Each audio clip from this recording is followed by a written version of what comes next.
Vamos abrir a palavra do Senhor em Filipenses.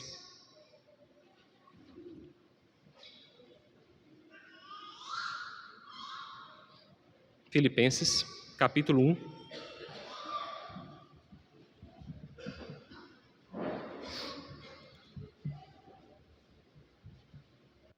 Versos 12 a 30.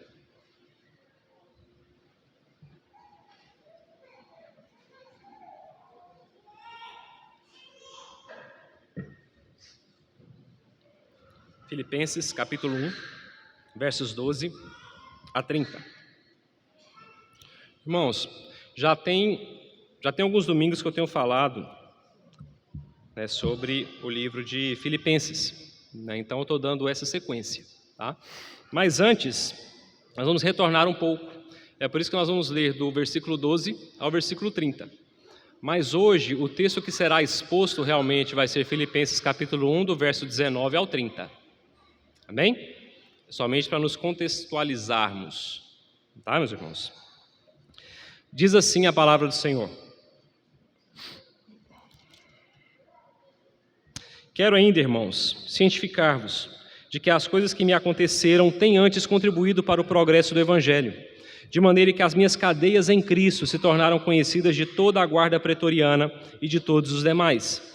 E a maioria dos irmãos, estimulados no Senhor por minhas algemas, ousam falar com mais desassombro a palavra de Deus. Alguns efetivamente proclamam a Cristo por inveja e porfia, outros, porém, o fazem de boa vontade. Estes, por amor, sabendo que estou incumbido da defesa do Evangelho. Aqueles, contudo, pregam a Cristo por discórdia, insinceramente, julgando suscitar tribulação às minhas cadeias. Todavia, que importa, uma vez que Cristo de qualquer modo está sendo pregado, quer por pretexto, quer por verdade, também com isso me regozijo, sim, sempre me regozijarei. Porque estou certo de que isto mesmo, pela vossa súplica e pela provisão do Espírito de Jesus Cristo, me redundará em libertação, segundo a minha ardente expectativa e esperança, de que em nada serei envergonhado. Antes, com toda ousadia, como sempre, também agora, será Cristo engrandecido no meu corpo, quer pela vida, quer pela morte.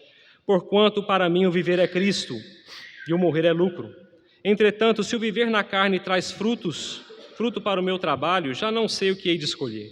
Ora, de um e outro lado estou constrangido, tendo desejo de partir e estar com Cristo, que é incomparavelmente melhor. Mas por vossa causa é mais necessário permanecer na carne. E convencido disso, estou certo de que ficarei e permanecerei com todos vós para o vosso progresso e gozo da fé, a fim de que aumente quanto a mim o motivo de vos gloriardes em Cristo Jesus, pela minha presença de novo convosco. Vivei acima de tudo por modo digno do Evangelho de Cristo, para que, ou indo ver-vos, ou estando ausente, ouça no tocante a vós outros que estáis firmes em um só espírito, com uma só alma, lutando juntos pela fé evangélica. E que em nada estáis intimidados pelos adversários, pois o que é para eles prova evidente de perdição, é para vós outros de salvação. E isso da parte de Deus, porque vos foi concedida a graça de padecerdes por Cristo, e não somente de crerdes nele, pois tendes o mesmo combate que vistes em mim, e ainda agora ouvistes que é meu. Amém, meus irmãos? Meus irmãos, o tema da mensagem de hoje é engrandecendo a Deus através da nossa vida. E quando eu digo vida, meus irmãos, eu quero incluir aí serviço, testemunho e sofrimento. Nisso que nós vamos estar falando hoje. E é bem interessante, porque quando olhamos no Velho Testamento, lá atrás, lá no início, temos a Torre de Babel, e temos ali pessoas que queriam engrandecer os seus nomes. E já nessa sequência, vemos homens que engrandeceram ao Senhor, como Abraão e outros pais da fé. Mas o grande chamado da Escritura é que vivamos para engrandecer o nome do Altíssimo. É para isso que a Escritura nos chama. E é isso que veremos essa noite. Bom, meus irmãos, como eu disse, do versículo 12 ao 18, é apenas para nos contextualizarmos, dar sobre onde é que nós estamos na história. E só para nos situarmos, vimos que nesse texto, do 12 ao 18, sobre a alegria no progresso do Evangelho em meio às provações. como Paulo respondia a toda provação, a todos os problemas com que Paulo teve, de forma sempre alegre. Paulo não murmurava, Paulo não reclamava, mas sim Paulo se alegrava e sentia-se alegre quando ele lembrava de como foi a plantação daquela igreja.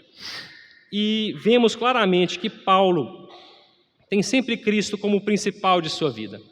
Esse era sempre o desejo e o anseio de Paulo, Cristo. Apenas isso, Cristo. E para isso bastava. Com isso, demonstrado que seu coração descansava na providência de Deus e que Deus sempre estaria com ele.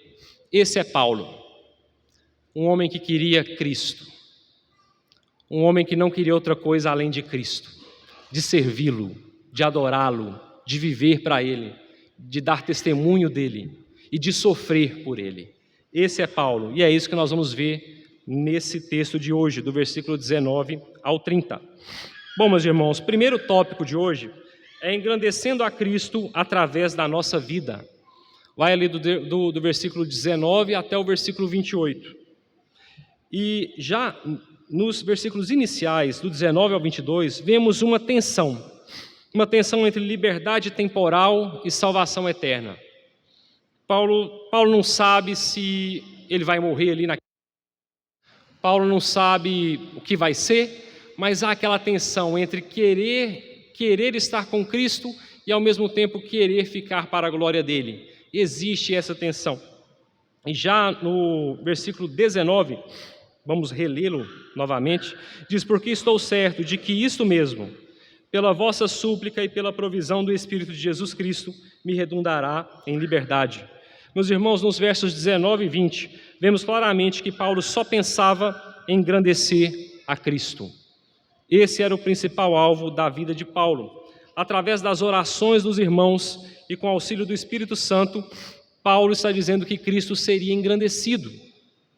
O que Paulo está fazendo com isso? Paulo está estimulando os crentes a orarem. Orem por essa situação. Orem por tudo isso que está acontecendo comigo. Orem por isso e crer na provisão do Espírito Santo. É isso que Paulo está ensinando para esses irmãos. Olha, que está difícil, mas eu estou passando com alegria. Tá bom, porque Deus está comigo. Cristo é comigo. As dificuldades eu nem olho para elas.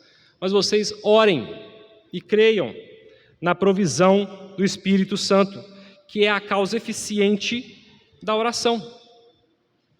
Nesse sentido.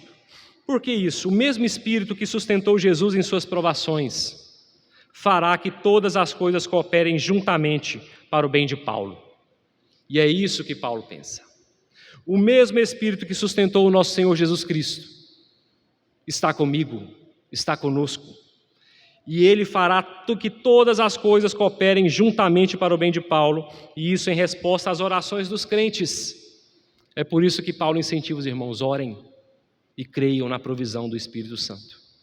Porque é dele que vai vir ou a minha liberdade ou estar com Cristo.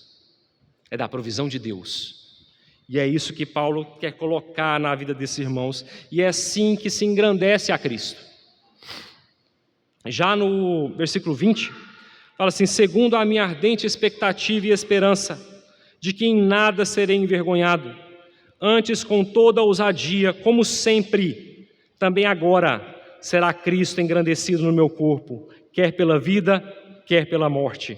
Os irmãos, Paulo tem uma ardente expectativa e esperança de que, independente do que aconteça, Paulo não será envergonhado, porque o mesmo Espírito que sustentou o nosso Senhor Jesus Cristo sustenta Paulo. É isso que Paulo deixa muito claro. E Paulo, meus irmãos, não se vangloria em nenhum momento. Ele atribui tudo ao poder do Espírito de Jesus que nele opera. A sua ardente expectativa e esperança é que esse Espírito jamais o abandonará e jamais o deixará ser envergonhado, e que ele jamais permitirá que Paulo busque a solução mais fácil.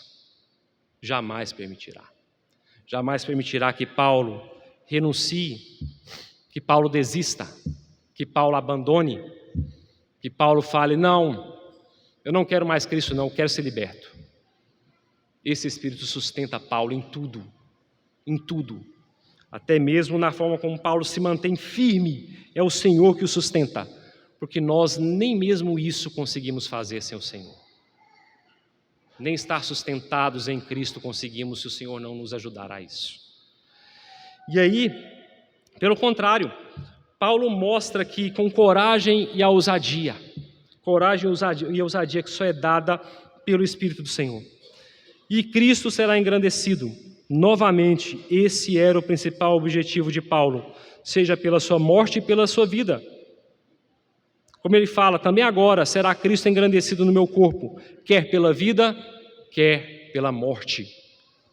Paulo não pensa em como vou morrer. Paulo não pensa em como vai ser minha vida. Mas o que importa é Cristo. Cristo importa para mim. Cristo, engrandecer a Cristo através da minha prisão, engrandecer a Cristo através das minhas algemas, dos julgamentos sequentes que Paulo teve que enfrentar, das acusações sequentes que Paulo teve que lutar. Tudo isso, Paulo sabia que era o Senhor que o sustentava. Paulo tinha absoluta certeza disso. Se ele continuaria servindo ao Senhor, ou se condenado, o encontro mais rápido com o Senhor. Lembre-se, irmãos, essa liberdade da carne que Paulo fala aqui, também seria a liberdade daquele espinho na carne, lembra? Que Paulo tinha. E Paulo pediu ao Senhor que o retirasse várias vezes. E o que o Senhor fala para ele? A tua graça me basta. A tua graça me basta. Então, por que não escolher ser livre disso? Por que não querer fugir disso logo? Mas Paulo não. Paulo mantém o seu foco em Cristo. É o Senhor que vai decidir o que Ele quer para mim. É o Senhor que vai mostrar qual caminho Ele quer que eu trilhe. E quer livre ou quer condenado, tendo sua cabeça decapitada, é o Senhor que será engrandecido nisso. Não os meus desejos, não as minhas vontades.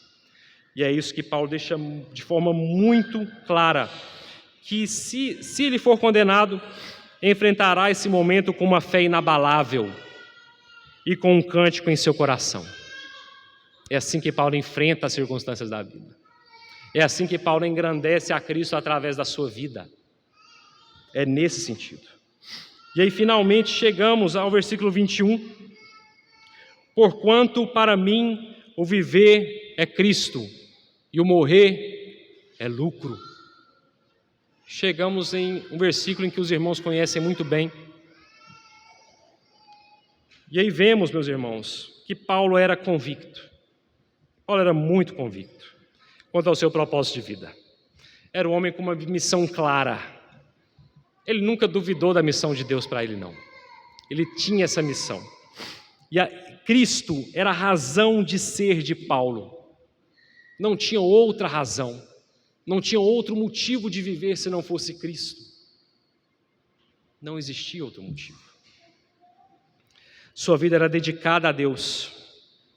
E aí alguém pode pensar, mas Paulo foi chamado para isso. Paulo exerceu um ministério. Paulo foi um grande missionário, plantador de igrejas. Mas, meus irmãos, nós devemos nos lembrar de uma coisa. Vida dedicada a Deus não é apenas no campo missionário. Vida dedicada de busca ao Senhor e tendo Cristo como centro de tudo, não é só para os que têm ministério. Nós somos chamados a isso, a conhecer mais o Senhor, a ter intimidade com o Senhor, a viver para Ele. É para isso que fomos chamados. Devemos nos lembrar sempre, meus irmãos, que Deus também age no ordinário de nossas vidas. O Senhor também age ali nas coisas simples, no nosso cotidiano. E devemos agir como se estivéssemos fazendo tudo na presença dEle. E realmente, meus irmãos, nós estamos. Não se enganem. Tudo que você faz, Deus está presente. Deus vê. Deus sabe. Nós não fazemos nada escondido de Deus. Os nossos pensamentos não são pensamentos escondidos de Deus. Pode esconder o seu pensamento do próximo, mas de Deus você não consegue esconder isso. Não consegue esconder. A vida que você mostra por fora pode ser de um jeito e por dentro de outro, mas o Senhor conhece o seu interior. Ele sabe quem é você por dentro. e não só a casca que nós carregamos aí no nosso dia a dia. Paulo não busca conforto. Paulo não busca nada de conforto. Paulo não é egoísta. Paulo não é vitimista. Paulo não reclama da sua situação, como nós poderíamos reclamar das situações difíceis da nossa vida. Paulo não reclama. Ele não é vitimista aqui. Ele não é vitimista. Ele encara tudo por Cristo. Ele sabe que quem o sustenta é o próprio Cristo. Quão longe, meus irmãos, estamos disso? Quão longe estamos disso? Nossas vidas são dedicadas ao Senhor assim? Queremos o Senhor tanto assim para as nossas vidas? Domingo passado, o irmão Felipe falou sobre sofrimento. E aí eu fico imaginando, quantos lembraram da palavra do irmão na segunda-feira? Quantos lembraram da palavra do irmão no domingo, assim que saiu? Às vezes a gente desce aqui por essas escadas aqui, ó, e chega ali embaixo. Nós estamos conversando coisas que não são coisas de Deus. E assim a gente vive a vida e acha que está tudo certo. Acha que Deus se agrada disso. Meus irmãos, olhem o que Paulo está dizendo aqui. Olha o testemunho de vida de Paulo. Nós cristãos deveríamos reconhecer que devemos tudo a Cristo. Eu devo tudo a Cristo. Tudo. Se eu estou vivo hoje, em pé, na presença de vocês, é porque o Senhor me sustentou até agora. Se vocês estão aí agora, é porque o Senhor os sustenta até agora. Nós devemos tudo a Cristo.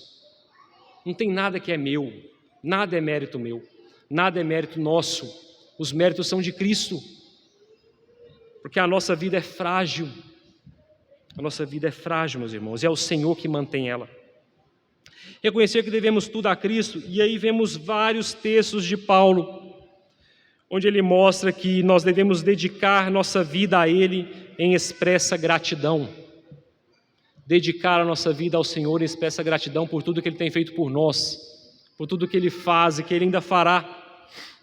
Devemos também reconhecer que Cristo é o nosso mestre. Quando eu digo mestre, meus irmãos, é sujeitar a sua vida toda a Cristo, toda ao senhorio de Cristo. Ele é o rei, Ele é o soberano sobre a sua vida. Se existe um cômodo do seu coração que não está sujeito a Cristo, do que adianta? Eu entrego a minha vida a Cristo, mas a minha vida profissional é por minha conta. Eu entrego minha vida a Cristo, mas a educação dos meus filhos é por minha conta. Como fica isso? O seu mestre não é Cristo. Nós devemos entregar tudo a Cristo. Tudo. Todos os sentidos da nossa vida. Familiar, espiritual, profissional, seja o que for, meus irmãos. Problemas, dificuldades, tudo deve ser entregue nas mãos de Cristo. As nossas ansiedades, os nossos medos, as nossas frustrações, os nossos traumas, tudo tem que ser entregue nas mãos do nosso Senhor. Isso, nós estamos nos sujeitando a isso, a Ele, dessa forma. Devemos nos lembrar, meus irmãos, que morremos para nós mesmos e ressuscitamos com Ele. Morremos para os nossos desejos, morremos para a nossa carne e ressuscitamos com Cristo para uma nova vida, para uma vida que o busca, que o ama, que o adora, que se entrega. Como diz lá em Gálatas 2, versículos 19 a 20, que diz: porque eu, mediante a própria lei, morri para a lei, a fim de viver para Deus. Estou crucificado com Cristo, logo já não sou eu quem vive, mas Cristo vive em mim. E esse viver que agora tenho na carne, vivo pela fé no Filho de Deus, que me amou e a si mesmo se entregou por mim. Meus irmãos, quantos de nós podemos viver, que podemos dizer que já não sou eu quem vive, mas Cristo vive em mim? Já não reina mais as minhas vontades, já não reina mais os meus desejos, já não reina mais as minhas reclamações, as minhas murmurações, mas é Cristo que reina na minha vida.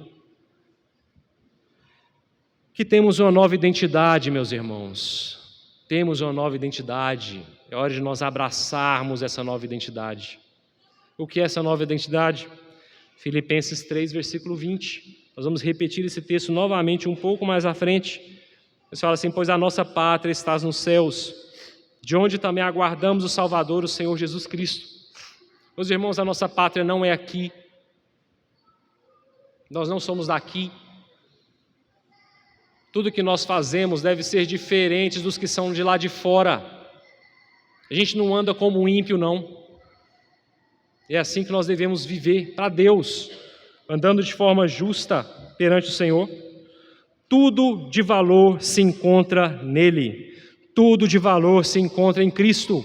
Como podemos ver lá em Filipenses capítulo 3, versículos 7 e 8.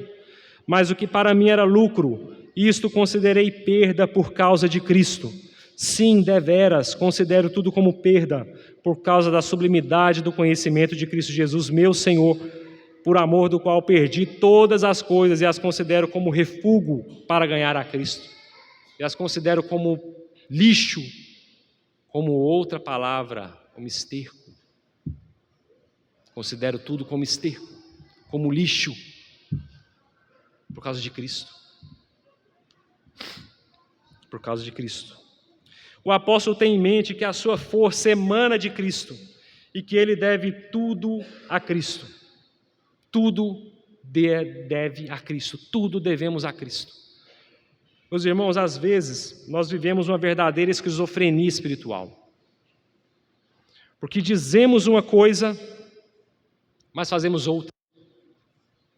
Falamos demais e agimos de menos. Queremos demonstrar ser uma coisa e não somos, através dos nossos atos. Através dos nossos atos, não temos refletido Cristo. E Paulo fala sobre morrer é ganho. Meus irmãos, tem um teólogo muito famoso que morreu essa semana, MacArthur. E tem uma frase dele bem interessante, que fala assim: o máximo que a morte pode fazer com o crente é levá-lo até Jesus. É isso que a morte faz com o crente. E Paulo tinha certeza disso. Porque ele fala que morrer era o quê? Ganho. Morrer é ganho. Então, meus irmãos, isso mostra que a morte nos leva direto para o Senhor. Paulo sabia que o viver era Cristo e o morrer era lucro. Por que era lucro? Porque era ganho, porque ele estar com o Senhor. Finalmente estarei com o meu Senhor. Nos céus teremos bênçãos, teremos várias bênçãos, mas o principal é que estaremos com Cristo. Esse deve ser o principal motivo pelo anseio de estar no céu. É Cristo. E Paulo deixa isso muito claro. Paulo deixa muito claro. E aqui também Paulo demonstra que não tem essa de sono da alma. Não tem essa de dormir para esperar Cristo retornar. Morreu aqui, abriu os olhos, estaremos na glória. Que coisa maravilhosa, meus irmãos. Morrer é ganho, morrer é lucro para nós. Morrer é lucro para nós. Morrer é estar finalmente com Cristo em sua casa. Paulo sabe que a morte será a porta de entrada para o conhecimento mais pleno, mais dedicado, a alegria mais exuberante, a adoração mais extasiante, e tudo isso direcionada à pessoa de Cristo. Paulo sabia disso, e Paulo queria isso. Paulo queria estar com Cristo. Irmãos, quando nós vemos tudo isso sobre Paulo, sobre essas circunstâncias, sobre esse amor, sobre essa razão de ser de Paulo, podemos pensar quão longe estamos disso. Quão longe estamos disso. Vivemos uma vida para nós mesmos.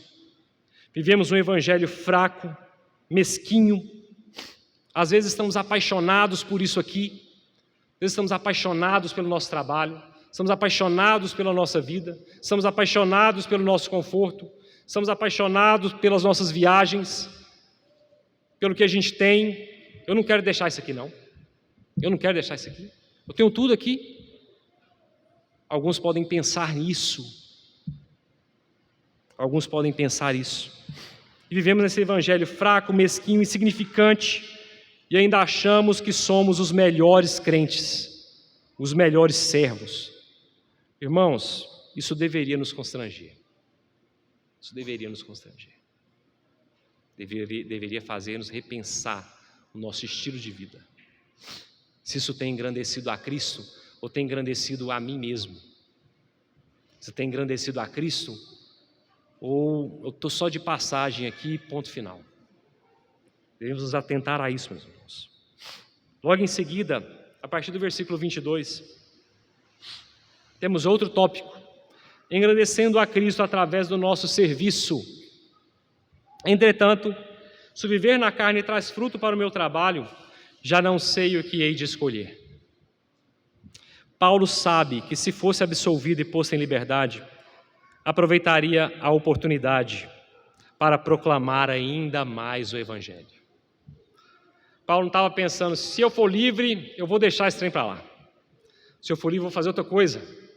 Se eu for livre, eu vou morar em um local bem longe de todo mundo e vou ficar lá guardadinho, quietinho no meu lugar ali. Eu não quero mexer com isso mais não. Já foi para mim, já deu, eu não quero isso aqui mais não. Estou cansado. Líderes da igreja. Estou cansado, não aguento mais, estou desanimado. Paulo está diante de uma iminente morte. E mesmo assim, Paulo ainda tem esse pensamento de que se ele ficar, ele vai continuar trabalhando. Ele não vai parar. Ele vai continuar trabalhando. Por que Paulo pensava dessa forma? Porque Paulo sabia que o seu trabalho não seria infrutífero. Em 1 Coríntios 15, versículo 58, portanto, meus amados irmãos, sede firmes, inabaláveis e sempre abundantes na obra do Senhor, sabendo que no Senhor o vosso trabalho não é vão, e neste trabalho Cristo seria glorificado e engrandecido.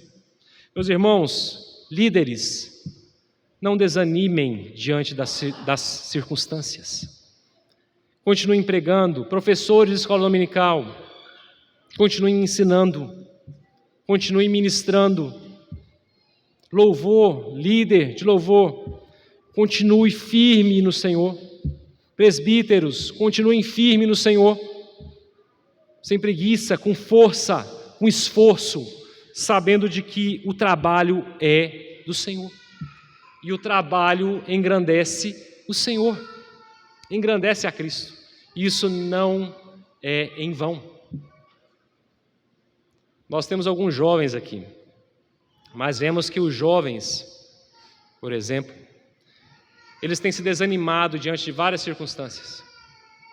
Isso não é algo só da nossa igreja. Tenho visto isso em toda a federação. Tivemos um evento sábado de UPA e mocidade. Tivemos mais adolescentes do que mocidade. Muito mais. Os adolescentes estão mais empolgados com as coisas de Deus do que os jovens. E os jovens deveriam ser o quê? Deveriam ser a liderança para esses meninos. Vamos mostrar para essa meninada aí que a gente pode continuar servindo a Deus e crescendo nos seus caminhos, independente da idade. Vamos dar um gás neles? Mas não. O que vemos é o contrário. Uma UPA animada, que se não for pela misericórdia de Deus, vai chegar na UMP e vai ficar desanimada também. Então, meus irmãos, nós devemos impulsionar esses jovens, impulsionar esses adolescentes, chamá-los para Deus, chamá-los para Cristo. Se tiver eventos, vamos encaminhar os nossos jovens, vamos encaminhar as nossas crianças,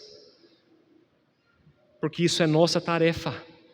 E por mais difícil que seja, por mais que nós não vejamos frutos, por mais que seja pesado, meus irmãos, isso é o Senhor que está cuidando. E deixa claro que esse trabalho não será infrutífero. Não será infrutífero. Na criação dos nossos filhos, ensinando a palavra de Deus aos nossos filhos, é fácil? Não é. Mas devemos fazer. Devemos sempre fazer isso. E veremos frutos nas vidas deles, como nós vemos alguns frutos já. De algumas crianças que estão caminhando no Senhor, que conhecem a Deus, glórias a Deus por isso. E Paulo, mesmo diante de toda essa situação, enfrentando talvez uma possível morte, uma prisão, Paulo continua falando, de que se viver na carne traz fruto para o meu trabalho, já não sei o que hei de escolher. Cristo era a própria vida de Paulo, até no seu serviço, como nós vemos aqui, o motivo de sua luta, o motivo de seu trabalho. Paulo não pensava em outra coisa, Paulo não pensava nele mesmo, nas suas glórias. No versículo 23 e 24, meus irmãos, está assim: ora, de um e outro lado estou constrangido, tendo o desejo de partir e estar com Cristo, que é incomparavelmente melhor. Mas por vossa causa é mais necessário permanecer na carne. Meus irmãos, no versículo 23 e 24, vemos que Paulo ama a Cristo. Isso não é dúvida, né? Paulo ama a Cristo. Deseja estar com Ele e glorificá-lo sempre, livre do pecado e do sofrimento, mas também ama os irmãos de Filipos. Paulo ama essa igreja. Sabe que eles têm necessidades espirituais, que continuar seu trabalho ali também iria glorificar a Deus. É nisso que Paulo pensa sempre, para a glória de Deus. Paulo se vê pressionado em um beco e as duas opções são para a glória do Senhor. Paulo não pensa em seu livramento para que ele fizesse outra coisa a não ser trabalhar para o Senhor. Esse era o serviço de Paulo e essa é a forma como Paulo via o serviço. E é interessante pensarmos, meus irmãos, sobre permanecer aqui. Aqui, residência temporária, um acampamento. Estar lá, habitação permanente. Aqui, um misto de sofrimento e alegria. Lá, alegria sem sofrimento. Aqui, sofrimento por pouco tempo. Lá, alegria eterna. Aqui, estar ausente do Senhor. Lá, habitar com o Senhor. Aqui, luta constante. Lá, festa para sempre. É isso que Paulo está no beco. Paulo não sabe o que escolher. E nesse meio, e do outro lado, a necessidade e a carência dos irmãos de Filipos. Paulo queria servir. Isso que Paulo queria fazer. Paulo queria servir. Versículo 25 e 26. E convencido disso, estou certo, de que ficarei e permanecerei com todos vós, para o vosso progresso e gozo da fé, a fim de que aumente quanto a mim o motivo de vos gloriardes em Cristo, pela minha presença de novo convosco.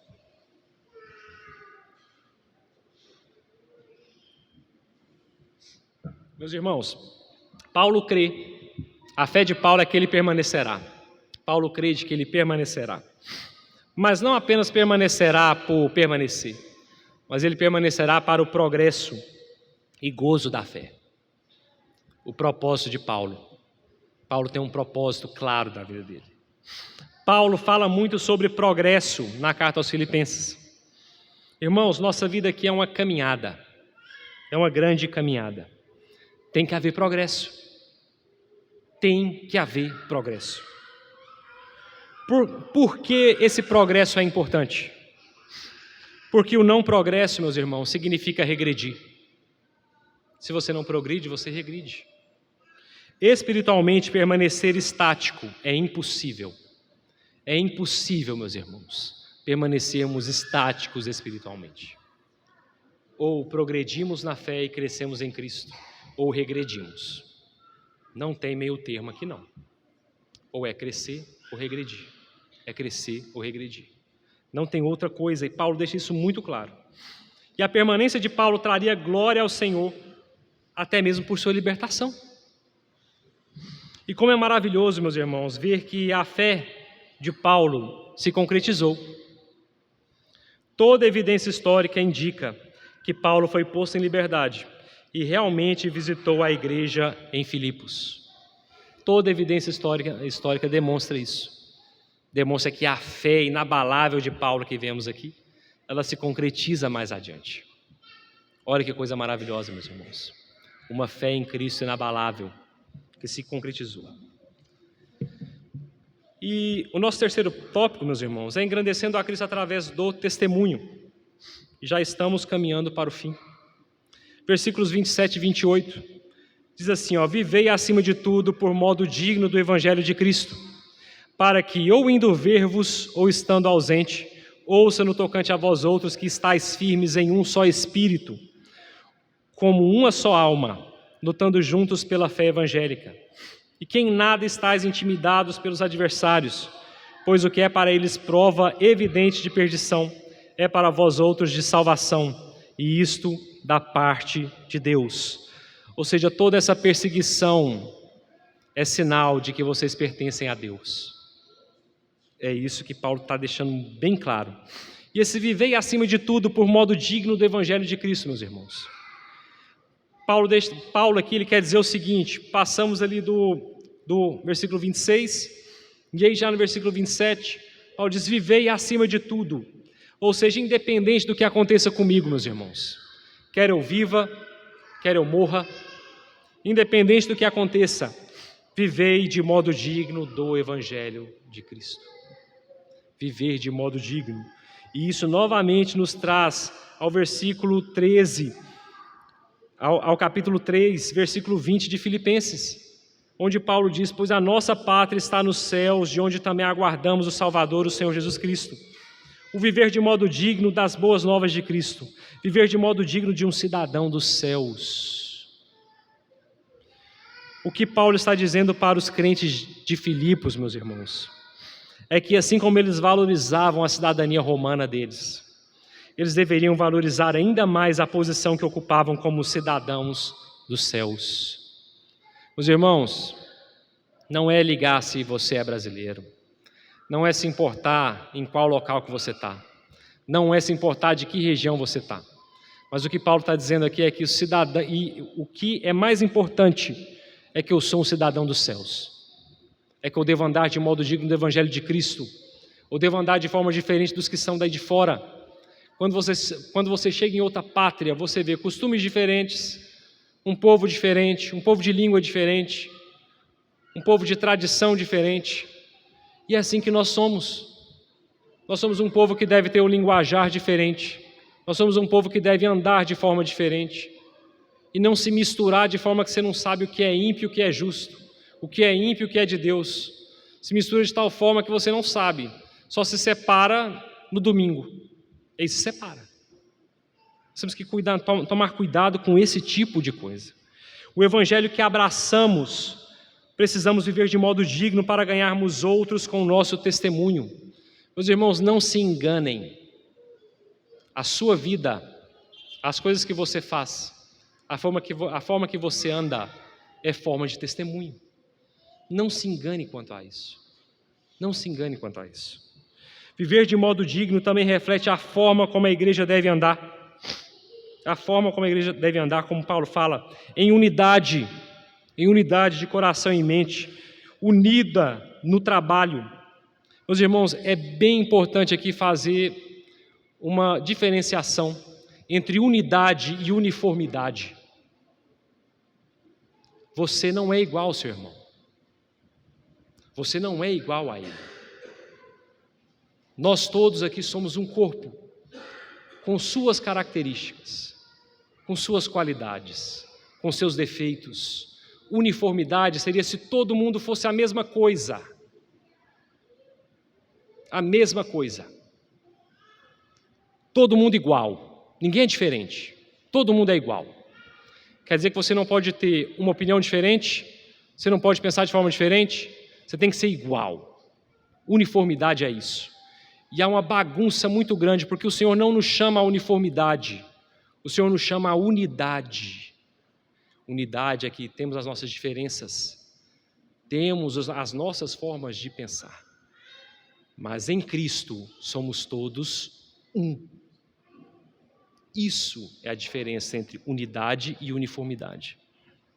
Isso é a diferença. E aí, sobre a luta juntos pela fé evangélica, nisso que devemos estar unidos, uma luta junta pela fé evangélica, como um grande time que caminha para a Nova Jerusalém, um time que quer agradar ao Senhor nosso Deus. É nesse sentido, unidos na fé, ou seja, com unidade doutrinária, as verdades da palavra devem ser as mesmas para todos. Aí sim, as verdades bíblicas, a palavra do Senhor, deve ser igual para todos. Aí sim. E já passando aqui, meus irmãos, Essa fé que nós abraçamos precisa moldar nosso caráter. E isso não é apenas na igreja, é fora também. Ser crente aqui dentro é muito fácil.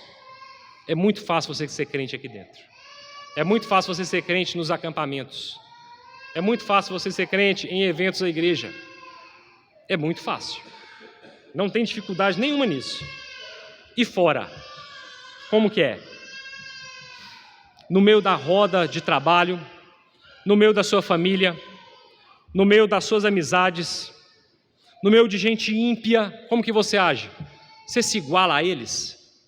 Você se compara a eles? A forma de pensar de vocês funde quando vocês estão juntos com ímpios? Meus irmãos, temos que tomar cuidado com essas coisas.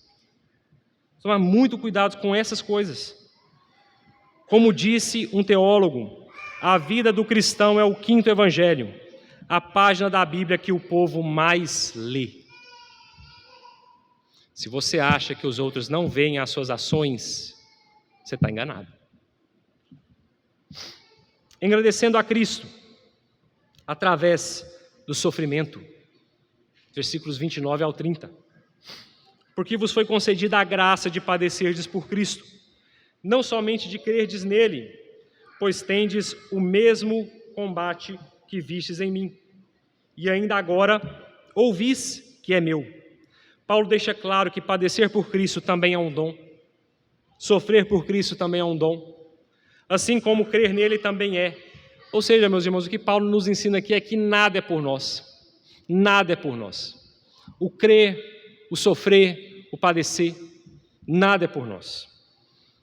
Paulo se sujeita a essa vida de sofrimento. E por que Paulo faz isso? Porque o nosso grande exemplo sofreu e foi humilhado até a morte, e morte de cruz. Sofreu, meus irmãos, foi humilhado. Por que eu não posso sofrer? Por que eu não posso passar por essas coisas? Se o meu rei, o meu salvador foi. A vida da igreja deriva daquele que exemplificou o padrão de morrer para viver. Enquanto alguns pregam por aí afora que a glória é insígnia de todo cristão. Venha para Cristo, é uma vida sem sofrimento, só de alegria. Não é isso que Paulo prega. Paulo afirma que a marca distinta do crente é a cruz. É a cruz. É isso que nos distingue dos demais. E essa cruz, o que quer dizer essa cruz, Robledo? É morrer para mim mesmo, todos os dias. Morrer para mim mesmo. Morrer para os meus desejos, para as minhas vontades, para aquilo que vai contra o meu Deus. Morrer para isso. Morrer para a minha personalidade arredia, a minha agressividade. O Senhor tem de nos livrar até de nós mesmos, meus irmãos. Até do nosso jeito, o Senhor tem que nos livrar. É viver para Deus, mesmo que custe a nossa própria vida. Temos vários exemplos, meus irmãos, na história de mártires, pessoas que sofreram realmente na sua carne por Cristo. E eu gostaria de citar rapidamente alguns pontos de Adoniran Judson. Quem foi Adoniran Judson? Adoniran Judson foi um missionário americano que foi para a região da Birmânia. Ficou lá por mais de 18 anos. Aprendeu a língua em 1 ano. E ele fez um panfleto escrito: Quem é Jesus? E aí ele começou a evangelizar aquelas pessoas. Só que nesse tempo ele perdeu a esposa, perdeu 2 filhos, foi preso, foi torturado, queimaram seus pés na brasa, colocaram ele de cabeça para baixo e o rosto dele ficava passando em vermes no chão, quando ele estava preso. E tudo isso por Cristo, tudo isso por amor a Cristo. Esse homem tinha um propósito, esse homem não ligava para a vida dele, assim como Paulo. Ele deixou a Birmânia, meus irmãos, com 63 igrejas plantadas, com 200 líderes nativos treinados. E é bem interessante, porque essa região da Birmânia é justamente hoje Mianmar. E é bem interessante, porque essa região, ela, até quando ocorrem desastres naturais, ela é uma região fechada para o Evangelho. Até quando acontecem desastres naturais, eles não deixam chegar a ajuda humanitária, porque eles sabem que os missionários podem entrar por esse caminho. Eles não permitem que isso aconteça. Mas aí, eles descobriram, fizeram algum tipo de pesquisa ali, e eles descobriram que lá tinha de 2 a 4 milhões de cristãos. Como? Como esse pessoal surgiu aqui? Já que não entra ninguém, eles não deixam ninguém entrar. Aí eles descobriram que isso foi passado de geração em geração, através daquele folheto do Adoniram, de quem é Jesus. Isso foi passado, repassado, passado. O seu trabalho deu frutos. O seu trabalho deu muitos frutos, apesar de todo o sofrimento que ele teve, pois ele tinha o seu coração voltado para Cristo. E, meus irmãos, diante disso que eu trouxe para os irmãos nessa noite, eu gostaria de propor um desafio. Irmãos, vimos verdades inquietantes aqui. Vemos que,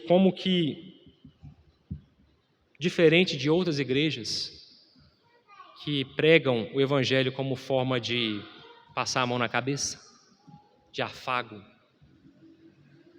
vemos aqui que ele nos constrange, ele nos destrói, que nos humilha e nos leva a pensar que tipo de Evangelho temos vivido.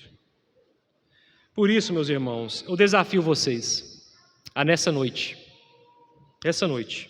a não dormirem sem antes listarem 4 coisas que têm impedido você de viver esse Evangelho aqui.